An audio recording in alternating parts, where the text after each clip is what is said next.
Paanong dahil sa poor knowledge sa English ay naging sanhi ng mga pagbagsak ng eroplano?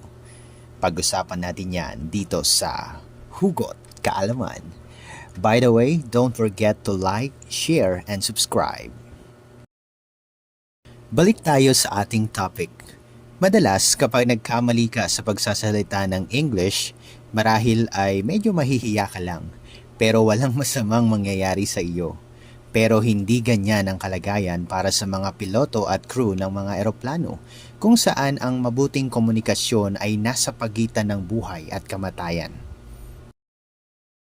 Narito ang dalawang pinaka-tragic na plane crash na ang dahilan ay dahil sa hindi maayos na komunikasyon bago pa na-standardize ang mga kinakailangang English language para sa mga crew ng eroplano noong 2001.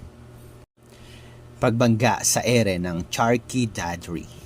Noong November 12, 1996, ang isang Saudi Arabian Airlines Boeing 747 ay nagbanggaan sa isang Kazakhstan Airlines IL-76 sa ere sa itaas ng Charkhi Dadri, India. Ayon sa Air Traffic Controllers Guild, ang pagbagsak ay sanhi ng hindi pagkakaintindihan sa pagitan ng crew ng Kazakh plane at Air Traffic Control. Iniisip ng Kazakh co-pilot na sinabihan silang lumipad sa taas na 14,000 feet. Ngunit sa katunayan ay binalaan sila na huwag gawin ito dahil ang eroplano ng Saudi Arabia ay lumilipad sa naturang altitude. Nagbanggaan ang mga eroplanong ito at pumatay sa 349 katao ng parehong eroplano. Ito ang pinakamalalang pagbangga sa ere sa mundo. Ang trahedya sa Tenerife Airport.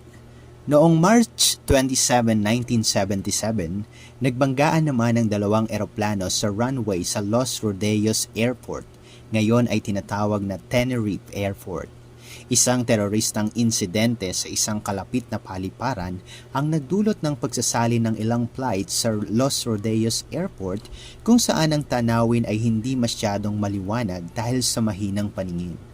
Ang mga katutubong wika ng mga crew na kasangkot ay Dutch sa isang eroplano, English sa isa pa, at Spanish sa control tower.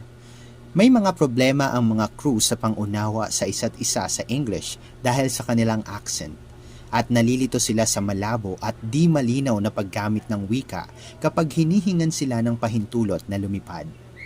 Ang mga eroplano na hindi nakakakita sa isa't isa sa mahabang ulap ay nagbanggaan nang ang isang eroplano ay nagtangkang lumipad sa pag-aakalang may pahintulot na gawin ito. Ang mga sunog na resulta nito ay pumatay sa 583 katao at mayroong lamang 61 na nakaligtas. Ito ang pinakamalubhang aksidente sa eroplano na naiulat sa kasaysayan. Mahirap talaga kapag di kayo nagkakaintindihan. Pwedeng mabroken. Hugot Kaalaman! Joke lang po! Hanggang sa muli, ako nga pala si Kuya H na nag-iiwan ng mga katagang sa gitna ng mga problema, matutong tumawa. Oo, matuto tumawa. Ito ang Hugot Kaalaman. Hanggang sa muli. Bye-bye!